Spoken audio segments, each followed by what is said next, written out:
नया दिन, नई खबर, हर बड़ी खबर पर हमारी नजर, खबर जिसका हम पर, आप पर और देश की सियासत पर होगा असर।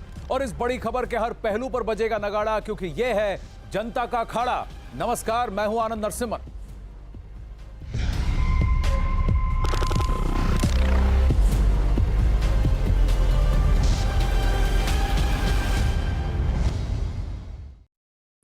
अखाड़ा में आज सबसे पहले बात बंगाल में मच रहे सियासी तूफान की। दूसरे चरण के मतदान के बाद अब सभी पार्टियों के नेता तीसरे चरण की वोटिंग के लिए तैयारी में जुट गए हैं। ताबड़तोड़ रैलियां जारी हैं, एक दूसरे पर जुबानी तौर पर भी वार चलाए जा रहे हैं। और अब से थोड़ी ही देर पहले गृह मंत्री अमित शाह ने बंगाल के कूच बिहार में रैली की। मंच से उन्होंने मुख्यमंत्री ममता बनर्जी पर तीखा हमला बोला। उन्होंने कहा कि बंगाल में ममता बनर्जी 3T मॉडल चलाती हैं। 3T यानी तानाशाही, तुष्टीकरण और तोलाबाजी। अमित शाह ने दावा किया कि पश्चिम बंगाल में बीजेपी सरकार बनने के बाद भ्रष्टाचार और सिंडिकेट को खत्म कर दिया जाएगा। यही नहीं, अमित शाह ने एक बार फिर अभिषेक बनर्जी का जिक्र किया और कहा कि ममता को सिर्फ अपने भतीजे की चिंता है। ये दीदी जो है ये 3T मॉडल पर सरकार चला रही है। 3T मॉडल पर इसके 3T क्या है? एक है तानाशाही, दूसरा है टोलाबाजी और तीसरा है तुष्टीकरण। ये 3T पर सरकार चलाती है और मोदी जी 3V पर चलाते हैं। पहला है विकास, दूसरा है विश्वास और तीसरा है व्यापार। अब वहीं नंदीग्राम में वोटिंग खत्म हो चुकी है, लेकिन बीजेपी और ममता बनर्जी के बीच जुबानी जंग और तेज हो गई है। बीजेपी लगातार नंदीग्राम में ममता बनर्जी की सबसे बड़ी हार का दावा कर रही है। वहीं अमित शाह ने कूच बिहार की रैली में भी यह दावा कर दिया कि ममता बनर्जी बंगाल चुनाव तो हार ही रही है, नंदीग्राम सीट से भी वो चुनाव हारने वाली हैं। नंदीग्राम में तय हो गया है कि नंदीग्राम में दीदी चुनाव हार रही है। बाद में उनके एडवाइजर गए कि दीदी कहां से लड़ोगी? उन्होंने कहा उत्तर बंगाल के अलावे कहां से भी लड़ा दो, उत्तर बंगाल वाले मुझे नहीं जिताने वाले हैं। मोदी जी ने शीतलकुची के खाली सिमरी तक रोड बनाने के लिए 22 करोड़ रुपया दिया है। कितना दिया है भाई? 22 करोड़। जोर से बोलो, कितना दिया है? मगर रोड बना क्या? रोड बना क्या? क्यों नहीं बना? कि वो नहीं चाहते कि राजवंशी समाज का मेरा युवा वो रोड पर मोटरसाइकिल लेकर अपनी पत्नी को सैर कराने जाए, वो नहीं चाहते। मैं कहता हूं चिंता मत करिए, 2 मई को दीदी जा रही है और उत्तर बंगाल के अच्छे दिन आ रहे हैं। वहीं प्रधानमंत्री नरेंद्र मोदी ने कल अपनी चुनावी रैली में ममता बनर्जी पर कटाक्ष करते हुए सवाल किया कि क्या वो किसी दूसरी सीट से भी चुनाव लड़ने जा रही हैं। और आज अमित शाह ने दावा किया कि ममता बनर्जी नंदीग्राम से चुनाव हार रही हैं। दीदी का विजन क्या है? हर घर जल मिशन के पैसे जो भारत सरकार ने भेजे हैं, फाइलों में दबाकर बैठ जाना। आप मुझे बताइए, क्या जो इस विजन के साथ काम कर रहा हो वो बंगाल के सामर्थ्य के साथ न्याय कर पाएगा?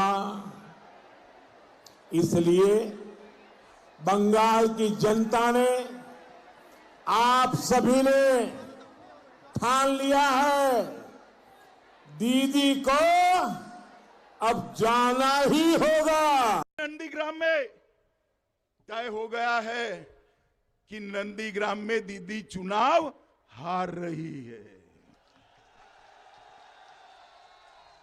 बाद में उनके एडवाइजर गए कि दीदी कहां से लड़ोगी? उन्होंने कहा उत्तर बंगाल के अलावे कहां से भी लड़ा दो, उत्तर बंगाल वाले मुझे नहीं जिताने वाले हैं। मोदी जी ने शीतलकुची के खाली सिमरी तक रोड बनाने के लिए 22 करोड़। अब अटकलें ये लग रही हैं कि 8वें चरण में शायद जहां केष्टा उनके बहुत ही चहेते वहां पर हैं बीरभूम में, वहां से शायद ममता बनर्जी चुनाव लड़ सकती हैं। लेकिन फिलहाल तृणमूल कांग्रेस ने कह दिया है ममता बनर्जी नंदीग्राम जीत रही हैं, वो कहीं और से चुनाव नहीं लड़ने वाली हैं। फिलहाल तो यही कहा जा रहा है तृणमूल कांग्रेस के द्वारा। इनफैक्ट वो तो ये कह रहे हैं कि अब 2024 में ममता बनर्जी प्रधानमंत्री नरेंद्र मोदी को वाराणसी से चुनौती देने वाली हैं। कोलकाता से अमित सिंह हमारे साथ जुड़ रहे हैं, दक्षिण 24 परगना से अमित पांडे जुड़ रहे हैं और चंद्रमोहन कुमार भी कोलकाता से हमारे साथ जुड़ रहे हैं। आप सब भाई बंद को नमस्कार। लेकिन एक बात बताइए, इतनी धूप में आप इतनी मेहनत कर रहे हैं, कैसा लग रहा है वहां माहौल दूसरे चरण के बाद? अमित सिंह, नंदीग्राम से अभी आप कोलकाता लौटे हैं, क्या बातें हो रही है वहां? जी हाँ बिल्कुल आनंद, नंदीग्राम का महासंग्राम भले ही खत्म हो गया, लेकिन नंदीग्राम का जिक्र जो है आने वाले 6 चरणों में पूरे 6 फेज में ये होने वाला है। और इसका ट्रेलर आज अमित शाह ने कूच बिहार में दिखा दिया है। जिस तरीके से नंदीग्राम का जिक्र अमित शाह ने किया, कहा कि नंदीग्राम से दीदी हार रही हैं, और वहीं बीते कल जिस तरीके से प्रधानमंत्री ने कहा था कि दीदी हो सके तो दूसरी सीट ढूंढ रही हैं, दूसरी सीट से वो लड़ सकती है। उसके बाद लगातार जिस तरीके से पलटवार टीएमसी की तरफ से किया गया है, और यहां तक टीएमसी की तरफ से कह दिया गया है कि 2024 में दीदी चुनौती देने वाली है वाराणसी में प्रधानमंत्री मोदी को। तो इस पर जो है बीजेपी के जितने भी नेता हैं वो कह रहे हैं कि पहले दीदी नंदीग्राम को बचा लें, बंगाल को बचा लें, उसके बाद 24 तो अभी बहुत ज्यादा दूर है। तो लगातार नंदीग्राम को लेकर पलटवार लगातार हो रहा है। बीजेपी कुछ कहती है, टीएमसी उसका पलटवार करती है। तो नंदीग्राम का महासंग्राम भले ही खत्म हो गया, लेकिन नंदीग्राम का जिक्र हर जगह पर है, हर जगहों पर चर्चा है कि कौन जीत रहा है, कौन हार रहा है। आम लोगों की बात करें तो आम लोग भी हर तरफ बंगाल में नंदीग्राम को लेकर चर्चा हो रही है। और दूसरी तरफ नंदीग्राम में शुभेंदु अधिकारी के भाई देवेंदु ने पत्र लिखा है कि नंदीग्राम में तनाव का माहौल है और वहां कभी भी कुछ भी हो सकता है, तो एहतियातन सुरक्षा फोर्स वहां पर लगाई जाए। जी आनंद। अमित, आप मेरे साथ बने रहिए। मैं जरा अमित पांडे से पूछूं, दक्षिण 24 परगना में आप घूम रहे हैं। अमित, कल बांकुरा में थे, अब आप कहां जा रहे हैं? देखिए, अभी हम दक्षिण 24 परगना पहुंचने वाले हैं। गृहमंत्री अमित शाह की यहाँ पर रोड शो और जनसभा होने वाली है, उसका कार्यक्रम है। दक्षिण 24 परगना क्यों, अब पूरी बीजेपी की रणनीति समझे अगर थोड़ी देर में हम आपको बताना चाहेंगे कि देखिए, उत्तर बंगाल में गृह मंत्री मौजूद थे और उसके बाद उत्तर बंगाल से सीधे दक्षिण बंगाल आते हैं दक्षिण 24 परगना, और यहाँ पर रोड शो करेंगे, जनसभा करेंगे। मतलब एक विस्तृत प्रचार की योजना है, विस्तृत जनसंपर्क की योजना है। और तुरंत उत्तर बंगाल में अगर जाते, कूच बिहार में गृह मंत्री अमित शाह अगर कहते हैं, राजवंशी समुदाय को उन्होंने संबोधित किया। राजवंशी समुदाय को बीजेपी बहुत बड़ा वोट बैंक मान रही है, और उनके यहां तक जाके गृह मंत्री अमित शाह ने लंच भी किया था। तो एक तरीके से बंगाल के लोगों से जोड़ने की कोशिश कर रही है बीजेपी, और तमाम जो उनके शीर्ष नेता हैं दक्षिण, उत्तर और जो पहाड़ी इलाके हैं वहां तक उन तक पहुंचने की कोशिश कर रहे हैं। जी, ये मदन मोहन मंदिर, जब वो वहां गए थे तब आप मौजूद थे वहां पर। अमित शाह ने वहां पर भोजन किया था, वहां मदन मोहन मंदिर में जाकर वहां पर उन्होंने दर्शन भी लिए थे, और उसके बाद राजवंशी समाज को वहां एड्रेस किया था। और फिर उसी दिन वो ठाकुर नगर गए थे, जहां मटुआ समाज से भी उन्होंने बात की थी। तो ये कई तरह से एक समीकरण ये कर रहे हैं अलग अलग कास्ट के, लेकिन इनका फोकस बहुत क्लियर है कि हिंदू वोट्स को कैसे कंसोलिडेट किया जाए।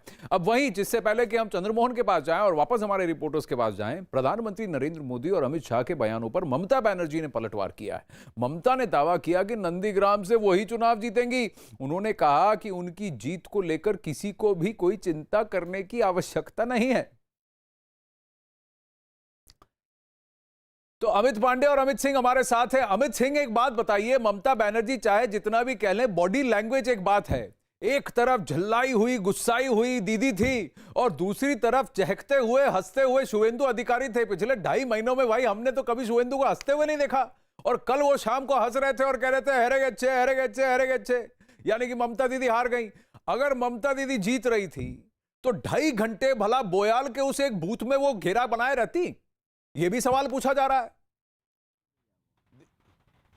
जी हाँ, बिल्कुल सवाल तो यही पूछा जा रहा है कि एक तो दोपहर बाद ममता बनर्जी अपने घर से निकली, वही घर जो वो 1 साल के लिए किराए पर ली थी, वही घर लेते वक्त जब उन्होंने नंदीग्राम के लोगों से कहा कि वो नंदीग्राम मॉड्यूल बनाएंगी, अब वो नंदीग्राम में 1 साल तक रहेंगे, और उसी घर से दोपहर 2 बजे के आसपास वो घर से निकलती हैं और जाकर एक बूथ पर बैठ जाती हैं, और उस बूथ पर बैठने के बाद वो तकरीबन वहाँ 2 घंटे से ज़्यादा वहाँ बैठती हैं, शिकायतें करती हैं कि CRPF के जवान जो है वो वोट नहीं करने दे रहे हैं लोगों को। और वहीं उसी बूथ के जो ऑब्जर्वर हैं, जो उन्होंने अपना रिपोर्ट फाइल किया है, उस रिपोर्ट में साफ साफ लिखा है कि हर मिनट वहाँ उस बूथ पर वोट लोग आकर दे रहे थे, लंबी लंबी कतारें लगी हुई थी, और इस बात की चर्चा हर तरफ पश्चिम बंगाल में हो रही है। वहीं शुभेंदु अधिकारी सुबह 7 बजे ही कल पहुंच गए थे नंदीग्राम, वो गए अपने 176 नंबर बूथ पर, उन्होंने अपना वोट कास्ट किया। वोट कास्ट करने के बाद वो तमाम अब बूथों पर वो घूमते रहे, और दोपहर बाद अचानक जो कॉन्फिडेंट लेवल था शुभेंदु अधिकारी का वो काफ़ी ज़्यादा बढ़ गया था, और दोपहर बाद वो खुलेआम कहने लगे थे कि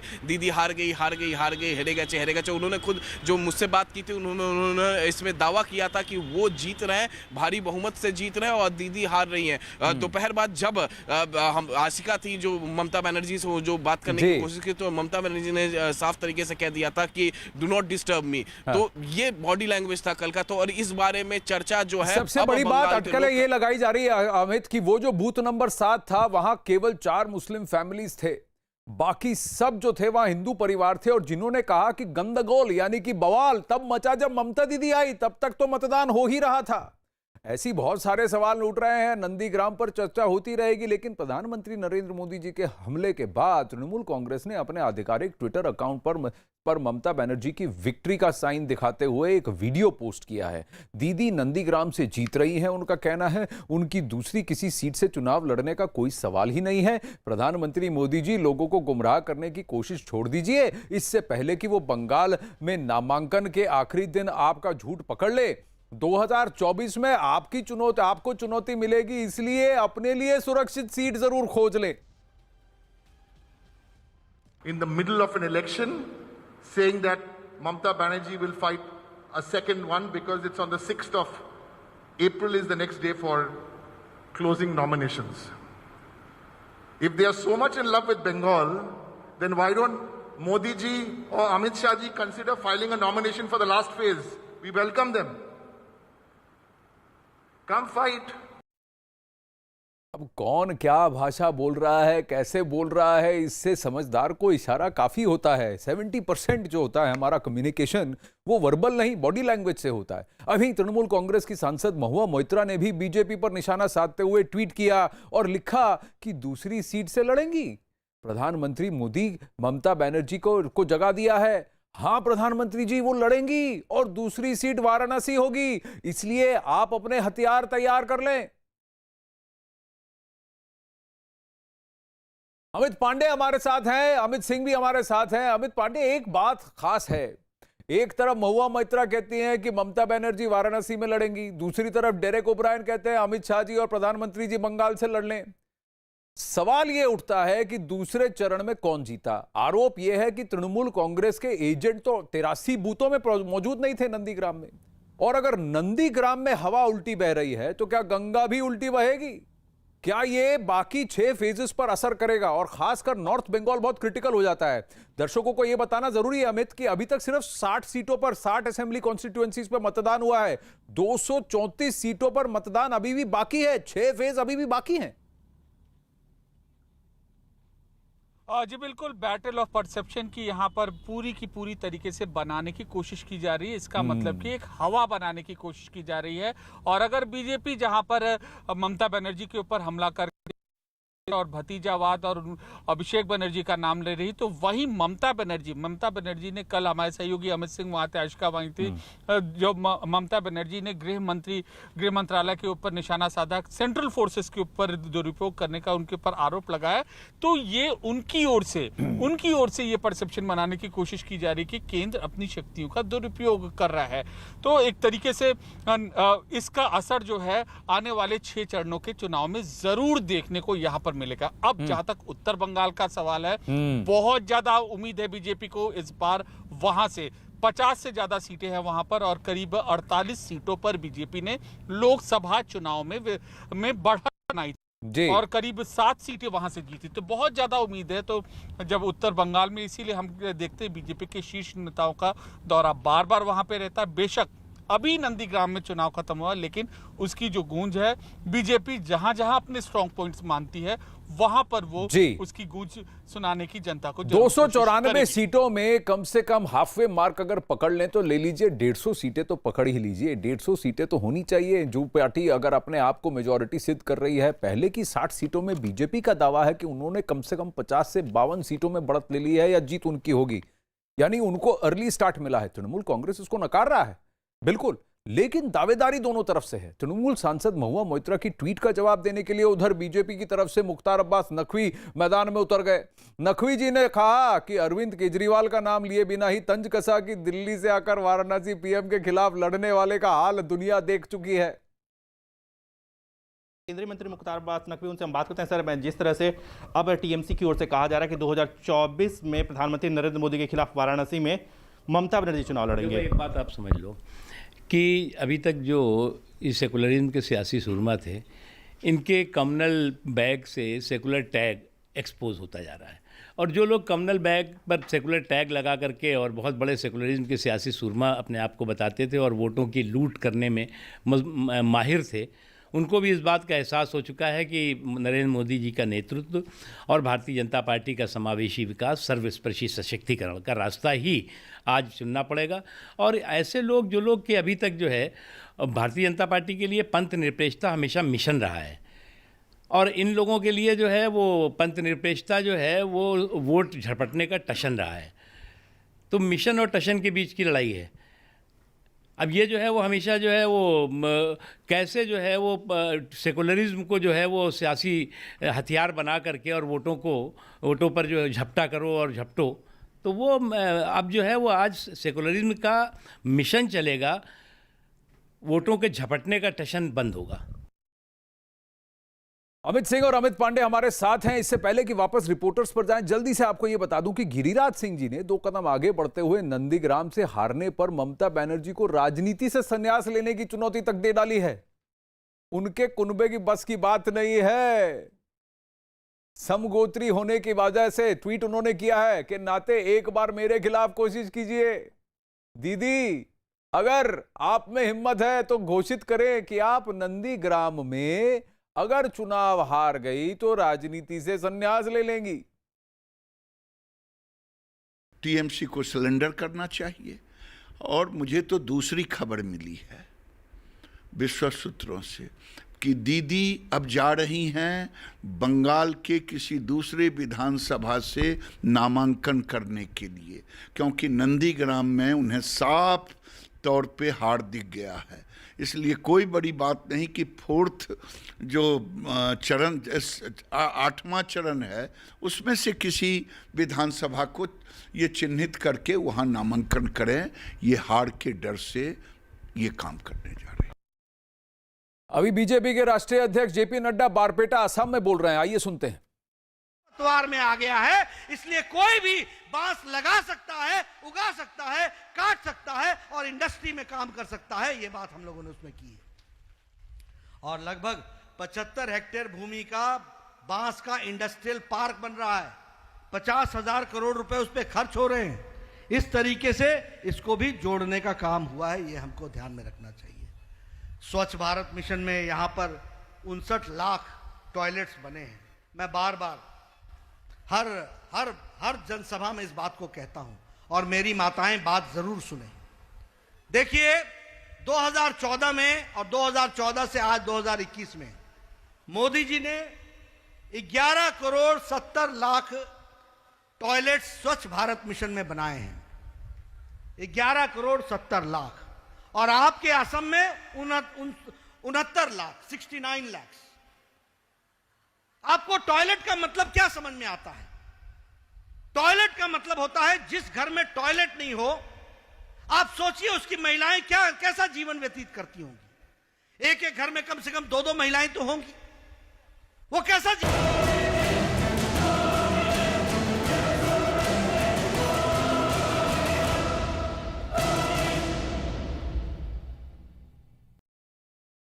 सावधानी हटी, दुर्घटना घटी और ये कोरोना को मौका मिल गया है। ये इस वक्त की बड़ी खबर आ रही है अखाड़ा में कि कोरोना के बढ़ते कहर के बाद पुणे में 7 दिनों तक सभी धार्मिक स्थल और होटल बंद कर दिए गए हैं। 7 दिन तक शाम 6 बजे से सुबह 6 बजे तक 12 घंटों का कर्फ्यू लगा दिया गया है। पुणे में आज ही महाराष्ट्र के डिप्टी सीएम अजीत पवार ने बैठक की और जिसके बाद ये फैसला लिया गया है, क्योंकि पिछले 24 घंटों में बताया जा रहा है 9000 से ज्यादा मामले निकल कर आए हैं पुणे में। महाराष्ट्र में मुंबई से भी ज्यादा पुणे का काउंट हो गया है। अभिषेक जुड़ रहे हैं डिटेल्स के साथ। जी अभिषेक। देखिए, जिस तरीके से मामले बढ़े हैं और खास करके आनंद, पुणे हो, नागपुर हो, मुंबई हो, एक कुछ ऐसे नए पॉकेट्स बनकर उभरे हैं। जो विदर्भ में अमरावती और अकोला में था, वो नया पॉकेट अब पुणे, मुंबई और नागपुर बना हुआ है। यही वजह है कि नागपुर में पहले ही लॉकडाउन था और अब पुणे में रिस्ट्रिक्शंस बढ़ाए गए हैं। पुणे में 12 घंटे का जिस तरीके से शाम को 6 बजे से सुबह 6 बजे तक जो कर्फ्यू लगाया गया है, उसके बाद भी धार्मिक स्थलों को बंद करने का फैसला किया गया एक हफ्ते के लिए। मुंबई में भी कुछ इस तरीके की बातें सामने आ रही हैं। सोमवार को बीएमसी ने एक महत्वपूर्ण बैठक बुलाई है।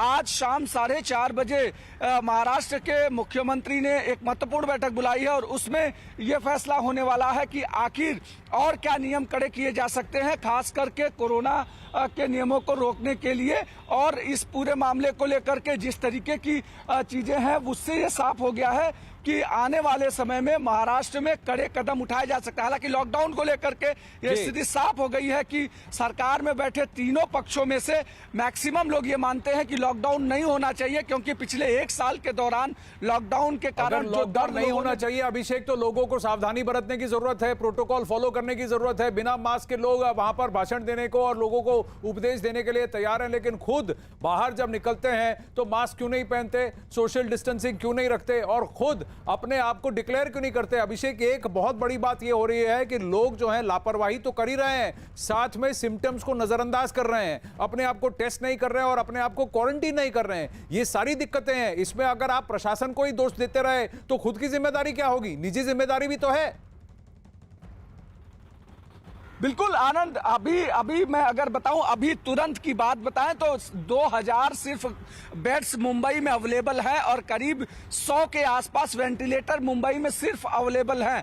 अगर मामला बढ़ता है तो निश्चित ही मुंबई करों के लिए मुश्किलें बढ़ेंगी। सरकार कितने भी नियम लगा ले, प्रतिबंध लगा ले, लेकिन कॉमन मैन अगर इस नियम को, इस जो भी SOPs है उसको फॉलो नहीं करता है तो निश्चित तौर पर इसको लेकर के खामियाजा भुगतना पड़ेगा। सरकार हर संभव कोशिश कर रही है कि इस पूरे मामले को लेकर के कि कैसे किया जाए। और मुख्यमंत्री ने जिस तरीके की बैठक बुलाई, आज शाम 8:30 बजे, बड़ी खबर है, आज शाम 8:30 बजे मुख्यमंत्री महाराष्ट्र के लोगों को फेसबुक के जरिए संबोधित करने वाले हैं।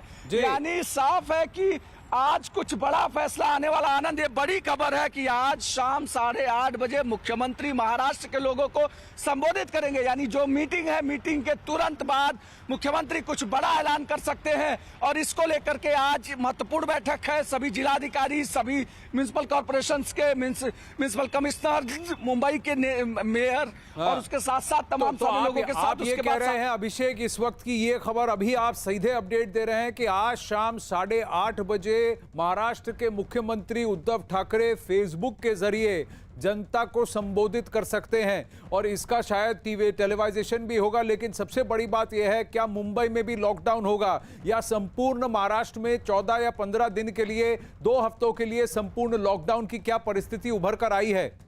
इस पर क्या इसको संज्ञान में लिया जा रहा है? क्योंकि बात तो ये आ रही है कि अब तक की मुंबई में कंप्लीट लॉकडाउन नहीं होगा, लेकिन सख्ती बरती जाएगी। लेकिन किस तरह की सख्ती, कितने फाइन कटेंगे? दादर का मार्केट तो अभी भी खुला है। अब पुणे में अगर इस तरह से केसेस बढ़े हैं तो क्यों बढ़े हैं? क्योंकि धार्मिक स्थल और होटल बंद करने से क्या केसेस रुक जाएंगे, या फिर मार्केट प्लेस में जो खुलेआम मंडियां हैं वहां पर कंट्रोल लाने की जरूरत है? पब्लिक ट्रांसपोर्ट में किस तरह के एहतियात बरते जा रहे हैं? ओवर क्राउडिंग हो रही है कि नहीं? बसों में भर भर के लोगों को क्यों ले जाने दिया जा रहा है? उन पर चालान कट रहे हैं कि नहीं? ये सारे सवाल हैं।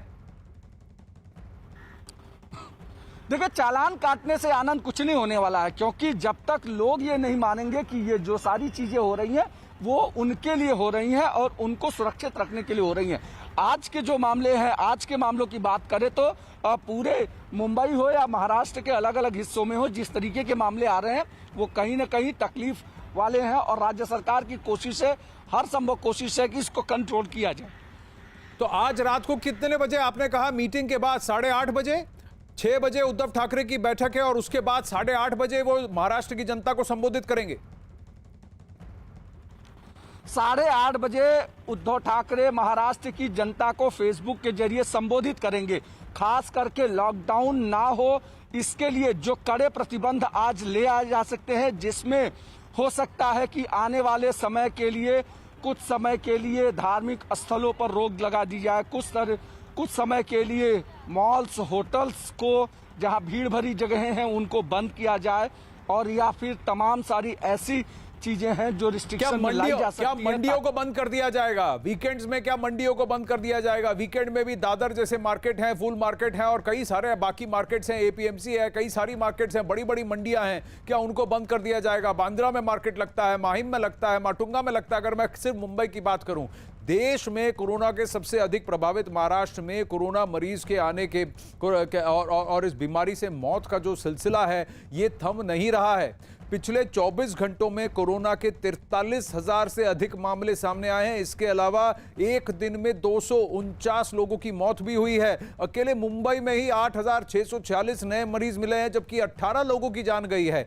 महाराष्ट्र में कोरोना की लहर दिन ब दिन खतरनाक होती जा रही है। कोरोना से बेकाबू होते हालात पर जैसे हमने कहा, आज मुख्यमंत्री उद्धव ठाकरे राज्य के मुख्य सचिव और दूसरे अधिकारियों के साथ शाम को 6 बजे से बैठक करेंगे और आज शाम 8:30 बजे उद्धव महाराष्ट्र राज्य के सभी लोगों को संबोधित करेंगे, वो भी फेसबुक के जरिए। ये अभी अपडेट आ रही है। लॉकडाउन की स्थिति अगर दूसरा कोई राज्य होता तो 5,000 पे लगा दी होती। हमने आज 8,500 पेशेंट आने के बाद भी लॉकडाउन लगाया नहीं। लॉकडाउन लगाने के हित में कम से कम मैं तो नहीं हूँ और ये सरकार की भी मानसिकता नहीं है, इसीलिए हमने नाइट कर्फ्यू लाया कि रात को 8 बजे से लेकर सुबह तक का हमने सारे वो अनवांटेड जो रीज़न थे, रेस्टोरेंट में जाना, खाना खाना, पब्स कल्चर था, ये सारी चीज़ें हमने मुंबई शहर में बंद कर दी है। उससे वो कुछ होटल्स वालों को तकलीफ हो रही है, उसके बारे में हम सोचेंगे उनके लाइसेंस फी को वेव करना है या क्या करना है, उसके बारे में भी सरकार विचार कर सकती है। लेकिन आज की तारीख में वो चेन तोड़ने के लिए अब हमारे पास यही पर्याय बचता है कि हम वो दुकानें जहाँ पे लोग सामान लेने ज़्यादा जाते हैं, ज़्यादा संख्या में जाते हैं, वहाँ किस तरीके से कंट्रोल किया जाए, या उस जगह पे जहाँ पे ज़्यादा भीड़ होती है उस जगह को हम किस तरीके से कंट्रोल किया जाए। रेलवे स्टेशन और एससी स्टैंड के ऊपर बसेस के टाइमिंग या ड्यूरेशन इस तरीके से बनाए जाए कि वहाँ पे गर्दी ज़्यादा ना हो, फ्लक्चुएट करे कि जो सुबह अगर 10 बसें जाती हो तो दिन भर में 10 बसें जाने का प्रयोग किया जाए। ये सारी चीज़ें जहाँ पे लाखों की संख्या में लोग जमा होते हैं और जाते हैं, उसके ऊपर भी विचार हो सकता है और उसके ऊपर भी आने एक आधा दिन में प्रतिबंध आ सकता है। ये तो महाराष्ट्र और मुंबई की बात हुई। इस वक्त अखाड़ा में बड़ी खबर आ रही है। कोरोना के बढ़ते मामलों को देखते हुए छत्तीसगढ़ के दुर्ग में लॉकडाउन लगा दिया गया है। दुर्ग के कलेक्टर ने ये फैसला लिया है, कोरोना की वजह से यह फैसला लिया गया है। छत्तीसगढ़ के दुर्ग में लॉकडाउन लग गया है, लॉकडाउन का ऐलान। मनोज शर्मा जुड़ रहे हैं हमारे साथ। कितने दिन तक? 6 से 14 अप्रैल तक लॉकडाउन, यानी कम से कम हफ्ते भर के लिए तो लॉकडाउन लगा ही है। क्योंकि रायपुर के बाद, आनंद सीधी सी बात है, रायपुर के बाद अगर सबसे ज़्यादा केस अगर छत्तीसगढ़ में किसी जगह से आ रहे हैं तो वो दुर्ग में आ रहे हैं। और दुर्ग में कलेक्टर के लिए मुसीबत का सबब है जो संक्रमण दर है, पॉजिटिविटी रेट है, वो बहुत ज़्यादा है, जिसकी वजह से कलेक्टर का कहना है कि अब 6 से 14 तक पूरी तरह से टोटल लॉकडाउन होगा। इसमें सिर्फ 45 से ऊपर के जो सरकार की गाइडलाइन है, जिनको अपने टीके लगवाने हैं, उनको छूट रहेगी और बाकी जो भी ज़रूरी चीज़ें होती हैं उनके ऊपर छूट दी जाएगी। लेकिन कलेक्टर ने कहा है कि 14 तक अगर मामले नहीं थमे, अगर वो चेन नहीं टूटी तो उसके बाद आगे फैसला उसके बाद लिया जाएगा। एक नज़ारा और मैं आनंद आपको यहाँ भोपाल से दिखा दूँ, क्योंकि यहाँ पर भोपाल में भी जो संक्रमण दर है वो 20% से ज़्यादा है। और अभी देखिए कुछ देर पहले पुलिस ने इन 2 लोगों को, ये ऑटो में बैठकर जा रहे थे और इनके चेहरे पर मास्क नहीं थे, और इसके बाद अभी इनके ऊपर चालान हुआ। आपने कितने पैसे चुका दिए? सर मैंने 100 रुपये का मास्क ले लिया है, चैलेंज कटवा दिया है मेरे पास, मगर मेरे को है ना चाबी नहीं दी जा रही है इधर से। चाबी तो मिल जाएगी, लेकिन अब ये बताओ, ये मास्क आपको 100 रुपये का पड़ा? जी 100 रुपये का पड़ा, वो मेरी गलती थी, मैं मास्क नहीं लगाया था। मेरे को अब चाबी देने के लिए नाटक कर रहे हैं वो तो लोग। आगे गलती करोगे क्या? नहीं, गलती अब नहीं करूंगा। वो तो मुझसे गलती एक बार हो गई, बार बार कौन होगी? बार बार नहीं एक ही करोगे, बार होती, मतलब आप अब मास्क लेकिन मनोज जब आप उनके पास गए तभी उन्होंने मास्क लगाया, अभी भी इसने मास्क नहीं लगाया, तो ये सीखेंगे कहां से? ये सीखेंगे कहां से? जो दूसरा व्यक्ति है वो तो अभी भी बिना मास्क के वहां आपके साथ बैठा हुआ है उन तस्वीरों में। अब देश भर में कोरोना बेकाबू होती रफ्तार के बावजूद लोग जो हैं कोरोना के नियमों का पालन करने को तैयार नहीं दिख रहे हैं। महाराष्ट्र में कोरोना की वजह से लॉकडाउन की अटकलें लगने लगी हैं। इसके बावजूद आज सुबह दादर सब्जी मंडी में जो तस्वीरें आई वो परेशान हैरान करने वाली तस्वीरें थी। लोग कोरोना नियमों को पूरी तरह से पालन नहीं कर रहे हैं और एकदम लापरवाह बेपरवाह नजर आए। वहीं महाराष्ट्र के सतारा में ही वहां पर तो और भी हैरान करने वाली तस्वीरें सामने आई। ऐसा ही कुछ हाल दिल्ली के दरियागंज मंडी में भी दिखाई दिया, जहां लोगों के चेहरे पर ना तो मास्क दिखाई दिए और ना ही लोग एक दूसरे से दूरी बनाते दिखे। अब राजस्थान से भी कुछ ऐसी ही तस्वीरें आई हैं जहां लोगों की लापरवाही साफ बयां हो रही है। सवाई माधोपुर में महिलाएं जो है वो पुलिस की सख्ती से को नजरअंदाज कर मंदिरों में पहुंची, तो जयपुर के महाड़ा सब्जी मंडी में लोगों की भारी भीड़ दिखी है। इन तस्वीरों को देखिए। अब आप बताइए, कोरोना को मौका मिला, इस वायरस को मौका मिला तो ये फैलेगा ही। जयपुर की मोहाना सब्जी मंडी के अंदर हैं और ये होलसेल की सबसे बड़ी मंडी है और मंडी की एक तस्वीर बता देते हैं कि हम नहीं सुधरेंगे चाहे कुछ हो जाए। आप तस्वीर देखिए कि कोई मास्क नहीं। अब होगा क्या? अब तस्वीरें देखिए कि किस तरीके से लोग कब जागरूक होंगे। मास्क हम लगाएंगे नहीं। सरकार के पास क्या विकल्प है? ये तस्वीरें तब की है जब कुछ देर पहले पुलिस यहाँ पर एक राउंड लेकर गई और समझा के गई है कि मास्क लगाइए, फिर भी नहीं लगाएंगे। आप देखिए कि सब कुछ बिल्कुल पास में करें, सोशल डिस्टेंसिंग तो भूलिए, मास्क भी दीजिए। कोरोना है क्या? कोरोना है? नहीं है कोरोना। 472 कोरोना है? अरे भैया कोरोना है, अभी बात नहीं। मास्क क्यों नहीं लगाया? मास्क क्यों नहीं लगाया? लॉकडाउन लगने से धंधा खराब हो जाता है। धंधा बिल्कुल खराब हो जाता है। वैसे चौपट पड़ा है। 10 रुपए किलो लौकी बिकती है, 3 रुपए किलो लौकी आ रही है। तो आपको लगता है कि लॉकडाउन लगाने से आपका धंधा चौपट हो जाएगा? बिल्कुल ही चौपट हो गया। लॉकडाउन लगाने 12 महीने तक बराबर चल रहा है। लेकिन सरकार करेगी क्या अगर लोग मास्क नहीं लगा रहे, जागरूक नहीं है तो क्या करेगी? और बहुत कारण है ऐसे जो सख्ती बरते। कैसे सख्ती बरते? जैसे सैनिटाइजर रही या 2 फुट दूर खड़ा रहे, मास्क लगाए। लेकिन मंडी में तो कोई मास्क लगा रहा है, अन्य 2 फुट की दूरी लगा रहे, क्यों नहीं लगा रहे? यहां स्टूडियो से बाहर जाते ही ये मेरे चेहरे पर मास्क लग जाता है। वहां दादर मंडी में देखिए किसी के चेहरे पर मास्क नहीं है, भीड़ देखिए। अब ये वायरस फैलेगा नहीं तो क्या होगा? 8 राज्यों में कोरोना के हालात बेकाबू हैं। 8 राज्यों में 84% कोरोना के नए केस हैं। देश भर में बेकाबू कोरोना ने सरकार की चिंता तो बढ़ाई है ही, लेकिन साथ में ये अपील करते करते वो थक गए हैं सारा प्रशासन कि आप अपनी जिम्मेदारी को निभाएं। महाराष्ट्र में कोरोना का एक ऐसा कहर टूटा है कि ना सिर्फ नए मरीज और मौत के आंकड़े आगे बढ़ रहे हैं, बल्कि अब लोगों को लॉकडाउन का खतरा भी मंडराता दिख रहा है। बीते 24 घंटों में महाराष्ट्र में नए मरीजों के जो मामले हैं 40,000 के आंकड़े को पार कर चुकी है और आगे काफी बढ़ चुकी है, जबकि इसी दौरान 249 लोगों की मौत हो चुकी है। आपको जरूरत है कि कोरोना से सावधान रहें, लापरवाही ना बरतें और अगर जिंदगी प्यारी है तो ये मास्क बहुत जरूरी है। अगर मेरे चेहरे पर मास्क है और आपके चेहरे पर मास्क है तो कोरोना का फैलने का प्रतिशत जो है सिर्फ 1% चांस है, 1%। अगर ये मास्क हटा तो ये प्रतिशत बढ़कर 20% हो जाता है। विदिन 2 मिनट्स ये हो सकता है आपको। अखाड़ा में फिलहाल बस इतना ही। खबरें चलती रहेंगी, बने रहिए।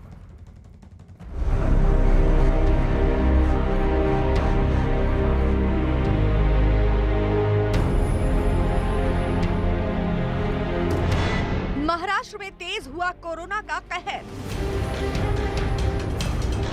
एक दिन में सबसे ज्यादा मरीज मिलने का बना रिकॉर्ड। कोरोना से अक्टूबर के बाद सबसे ज्यादा मौत से हड़कंप। लोगों की लापरवाही से लॉकडाउन जैसी नौबत। दूसरी लहर में कोरोना का कहर महाराष्ट्र पर पहले से ज्यादा टूटा है। एक दिन में सबसे ज्यादा मरीज मिलने का नया रिकॉर्ड, सबसे ज्यादा एक्टिव मरीज और सबसे ज्यादा मौत के बावजूद इस कहर और इसके असर से लोग सबक लेने को तैयार नहीं। इसकी गवाही ये तस्वीरें दे रही हैं। न मास्क की परवाह और न ही सोशल डिस्टेंसिंग का पालन। ये है मुंबई की दादर सब्जी मंडी। सरकार की तमाम चेतावनियों के बावजूद कोरोना के खतरे से बेफिक्र। महाराष्ट्र की हालत बहुत ज्यादा बद से बदतर होती जा रही है। तस्वीरें आप देखिए किस तरह से लोग सोशल डिस्टेंसिंग का बिल्कुल पालन नहीं कर रहे हैं। कैमरे की डर की वजह से मास्क जरूर लगाए हुए हैं, लेकिन मुंबई में नाइट कर्फ्यू लगा हुआ है और महाराष्ट्र के कई ऐसे इलाके हैं जहां पर लॉकडाउन लगाया गया है, नाइट कर्फ्यू लगाया गया है, स्ट्रिक्ट गाइडलाइन बनाई गई है कि लोग अपने घरों से बाहर ना निकले। लेकिन जिस तरीके से नंबर बढ़ रहे हैं और जिस तरीके से आंकड़े बढ़ रहे हैं, मैं आपको फिर से बताना चाहूंगा, पिछले 48 घंटे में पूरे महाराष्ट्र में 476 लोगों की मौतें हो चुकी हैं। 40 से 45 हजार के नए मामले सामने आ चुके हैं और जो महाराष्ट्र का विदर्भ इलाका है वहां पे तो हालात बद से बदतर होते जा रहे हैं। कुछ ऐसी ही तस्वीर मुंबई के एक और इलाके चेंबूर के खुले बाजार में नजर आई, जहां कोरोना के नियमों की धज्जियां उड़ती दिखी। आंकड़े जो कुछ बता रहे हैं उसकी वजह ये तस्वीरें चीख चीख कर बता रही हैं। मुंबई पर तो कोरोना का कहर टूटा ही है। राज्य के दूसरे बड़े शहर भी कोरोना से हलकान हैं। बीते 24 घंटे में महाराष्ट्र में कोरोना ने कई रिकॉर्ड तोड़ डाले। महाराष्ट्र ने 43,183 नए मरीजों के साथ नया रिकॉर्ड बनाया। जब से महामारी शुरू हुई है तब से एक दिन में आए ये सबसे ज्यादा मामले हैं। एक दिन में 249 लोगों की मौत हुई, जो पिछले साल अक्टूबर के बाद सबसे ज्यादा है। पुणे में एक दिन में 4,200 और पड़ोसी शहर चिंचवाड़ में 2,058 कोरोना के मरीज मिले। मुंबई में रिकॉर्ड 8,646 कोरोना के नए मरीज मिले, जिनमें 18 की मौत हो गई। मुंबई में अब तक 11,704 लोगों की मौत हो चुकी है, जबकि पूरे राज्य में अब तक कुल 54,898 लोग दम तोड़ चुके हैं। ये आंकड़े डरावने हैं। ये आंकड़े 2020 की रफ्तार को भी मात दे रहे हैं। कोरोना की चपेट में कई फिल्मी हस्तियां भी आ चुकी हैं। एक दिन पहले संगीतकार बप्पी लहरी के कोरोना पॉजिटिव होने की खबर आई, तो अब आलिया भट्ट ने इंस्टाग्राम पर बताया कि उन्हें भी कोरोना हो चुका है। इससे पहले कार्तिक आर्यन, रणबीर कपूर, मनोज बाजपेयी, आमिर खान और तारा सुतारिया भी कोरोना की चपेट में आ चुके हैं। जाहिर है बद से बदतर होते हालात को काबू में करने के लिए सरकार और प्रशासन कुछ सख्त फैसले लेने को मजबूर होगी। अब इसकी झलक मिलने लगी है। मुंबई और गुजरात में कोरोना के मरीजों की संख्या में उछाल के बाद अहमदाबाद से मुंबई सेंट्रल के बीच चलने वाली तेजस एक्सप्रेस को 1 महीने के लिए रद्द कर दिया गया। यही नहीं, मुंबई के विधायक निवास में कार्यकर्ताओं की एंट्री पर रोक लगा दी गई है। असल में कोरोना की बेतहाशा बढ़ती रफ्तार ने कई तरह की सख्ती और पाबंदियों को न्योता दे दिया है। चूंकि कारोबारियों को कोरोना की इस रफ्तार से लॉकडाउन का अंदेशा सताने लगा है, इसलिए वो लॉकडाउन जैसी सख्ती का विरोध अभी से करने लगे हैं। लॉकडाउन की नौबत मंडराते देख मुंबई में एक दिन पहले होटल कारोबारी विरोध जताने सड़कों पर उतर पड़े। इन कारोबारियों ने रात 8 बजे के बाद होटल, रेस्टोरेंट बंद करने के फैसले का भी विरोध किया। लोखंडवाला इलाके के इन होटल कारोबारियों के साथ कांग्रेस के नेता संजय निरुपम नजर आए। जो लोग रेस्टोरेंट चलाते हैं, छोटे छोटे होटल चलाते हैं, उनको आप कहेंगे कि रात को 8 बजे के बाद तुम अपना शटर डाउन कर दो, उनका पूरा धंधा चौपट हो जाएगा। उनकी रोजी रोटी है, उनसे जुड़े 10 लाख लोग इस समय रोजगार कमाते हैं, तो उन सबको बेरोजगार करने का ये षड्यंत्र है। इसलिए लॉकडाउन नहीं चाहिए और जो रिस्ट्रिक्शंस अनाप शनाप लागू किया जा रहा है वो भी गलत है। भले ही लोग लॉकडाउन का विरोध करें और सरकार भी लॉकडाउन लगाने से अब तक बचती दिख रही हो, लेकिन ये लापरवाही टुकड़ों टुकड़ों में लॉकडाउन जैसे हालत की तरफ बढ़ सकती है। लोगों की लापरवाही से लॉकडाउन का खतरा सिर पर मंडराने तो लगा ही है। हालांकि सरकार की सहयोगी कांग्रेस की तरह विपक्ष की सबसे बड़ी पार्टी बीजेपी भी महाराष्ट्र में लॉकडाउन जैसी सख्ती की हिमायती नहीं है। अभी तो कहीं पिछले साल के सारे हादसे से लोग उभर रहे हैं, लोग खड़े रह रहे हैं। अभी कुछ न कुछ आर्थिक गतिविधियां शुरू हुई है। ऐसे में अगर फिर से लॉकडाउन लगाया गया, 2 हफ्ते का 3 हफ्ते का लॉकडाउन लगाया गया, तो आम आदमी तो कमर टूटने जाएगी, आम आदमी मर जाएगा और खुदकुशियां का मामला बढ़ता जाएगा। तो ये रास्ता नहीं हो सकता। सरकार को सही ढंग से विचार करना चाहिए। एक तरफ सियासी दलों की राय है तो दूसरी तरफ सरकार की मजबूरियां, और ये सब कुछ निर्भर करता है कोरोना से बचाव को लेकर लोगों के बर्ताव पर और इस मोर्चे पर महाराष्ट्र से एक अच्छी तस्वीर भी आई। महाराष्ट्र में तीसरे चरण के वैक्सीनेशन अभियान को लोगों का जोरदार समर्थन मिला है। नए अभियान के पहले दिन मुंबई समेत दूसरे शहरों में वैक्सीनेशन केंद्रों पर लोगों की भीड़ दिखी। लोगों के उत्साह का ही नतीजा रहा कि राज्य में एक दिन में 3 लाख से ज्यादा लोगों ने वैक्सीन की पहली खुराक ली।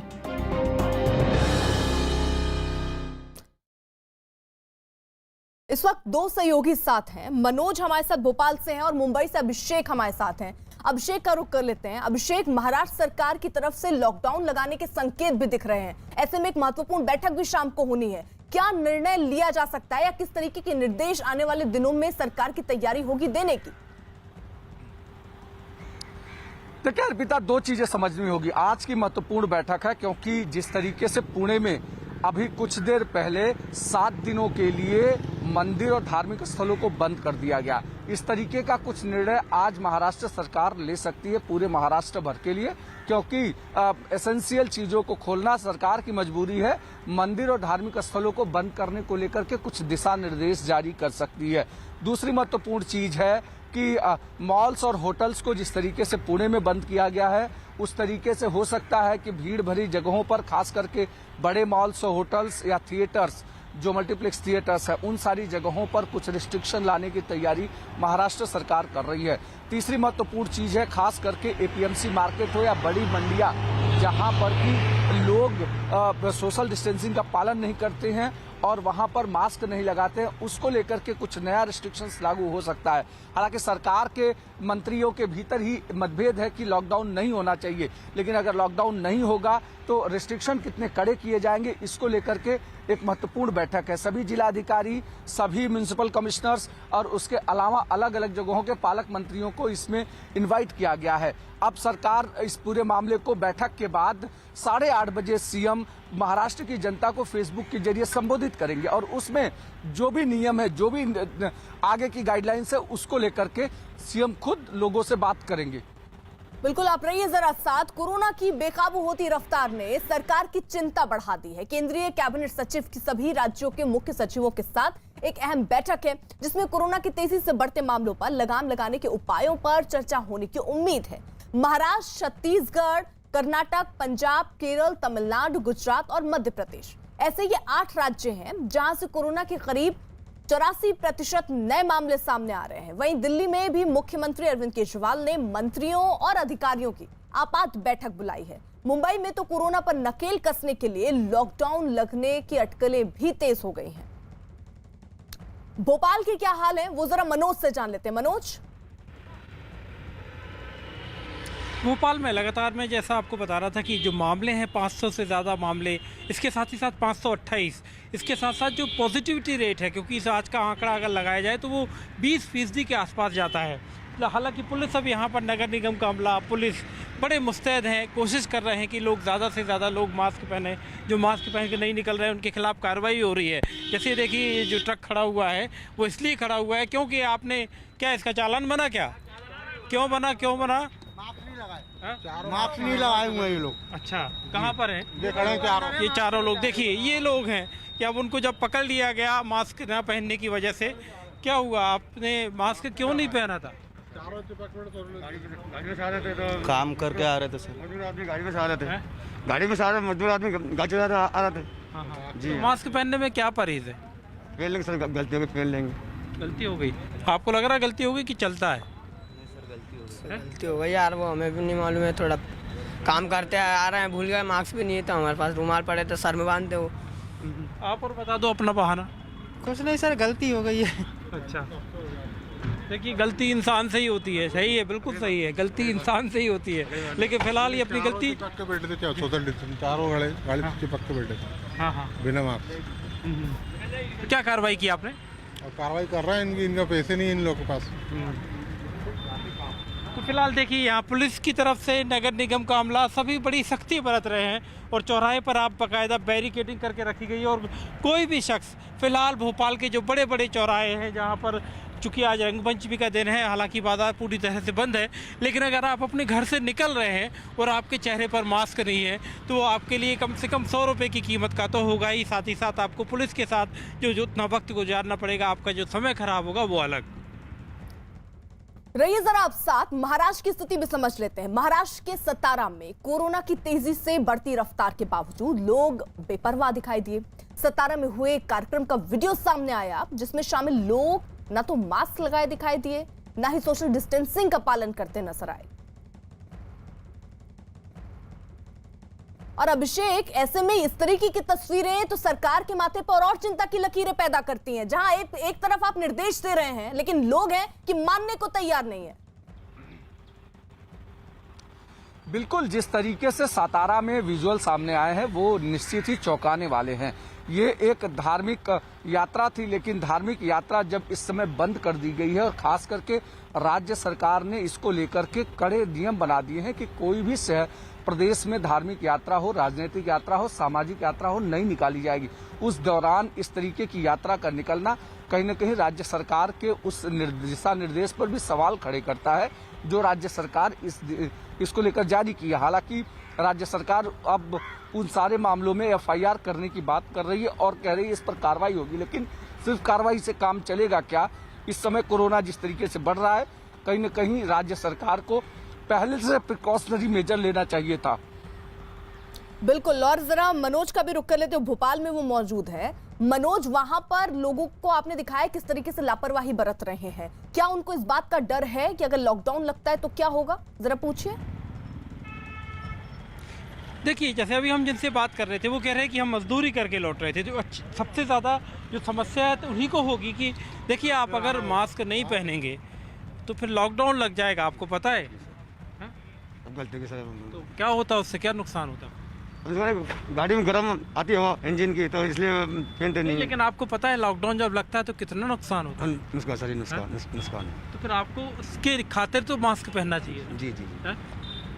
देखिए, आप हर तरह के लोग हैं। अभी तो जैसे ये हम बात कर रहे हैं, ये जो ट्रक से आ रहे थे मजदूर लोग थे, उसमें साथ में 2 लोग, लेकिन ऐसे भी लोग हैं जिनके लिए एक मास्क कोई चीज़ नहीं है। वो आराम से 10 मास्क खरीद सकते हैं, पहन सकते हैं, लेकिन उसके बावजूद भी उनके पास इस तरह के बहाने होते हैं कि घर से जल्दी निकल रहा था इसलिए भूल गया, और उनकी जेब में मास्क रखा हुआ है बाकायदा। वो अपने साथ एक N95 मास्क रखे हुए हैं, लेकिन उनको पहनने में परहेज़ है। उनको बस ये लगता है कि रोक रही हूं मैं आपको, बड़ी खबर आ रही है। रॉबर्ट वाड्रा को कोरोना हुआ है। प्रियंका का भी टेस्ट हुआ लेकिन उनकी रिपोर्ट नेगेटिव आई है। तो बड़ी खबर इस वक्त आपको बता दें, कोरोना की चपेट में अब रॉबर्ट वाड्रा है। उनका टेस्ट हुआ जिसमें वो पॉजिटिव हुए, साथ ही साथ प्रियंका का भी टेस्ट हुआ। प्रियंका गांधी का जो रिपोर्ट है वो फिलहाल नेगेटिव है, लेकिन रॉबर्ट वाड्रा की जो रिपोर्ट आई है वो पॉजिटिव है। तो बड़ी खबर इस वक्त आपको बता दें, रॉबर्ट वाड्रा को कोरोना हुआ है और प्रियंका की रिपोर्ट फिलहाल नेगेटिव है। बकायदा प्रियंका गांधी ने एक ट्वीट करके इसकी जानकारी दी है जिसमें यह बताया कि वो नेगेटिव है, उनका भी टेस्ट हुआ था लेकिन उनकी रिपोर्ट नेगेटिव आई, लेकिन उनके पति रॉबर्ट वाड्रा का जो टेस्ट था उसकी रिपोर्ट पॉजिटिव आई है। यानी रॉबर्ट वाड्रा को कोरोना हुआ है। बड़ी खबर इस वक्त आपको दे दें, जहां एक तरफ कोरोना दूसरे चरण में प्रवेश कर चुका है, वहीं कई ऐसी खबरें सामने आ रही हैं। और अब रॉबर्ट वाड्रा के बारे में जो खबर सामने आ रही है कि उन्हें भी कोरोना हुआ है। प्रियंका गांधी ने ट्वीट करके दरअसल बताया कि हाल में कोरोना संक्रमण के संपर्क में आने की वजह से मुझे अपना असम दौरा रद्द करना पड़ रहा है। मेरी कल की रिपोर्ट नेगेटिव आई, मगर डॉक्टरों की सलाह पर मैं अगले कुछ दिनों तक आइसोलेशन में रहूंगी। इस असुविधा के लिए मैं आप सभी से क्षमा प्रार्थी हूं। मैं कांग्रेस विजय की प्रार्थना करती हूं। आईटीसी की प्रस्तुति और नेटवर्क 18 की पहल स्वाभिमान भारत में हम देश भर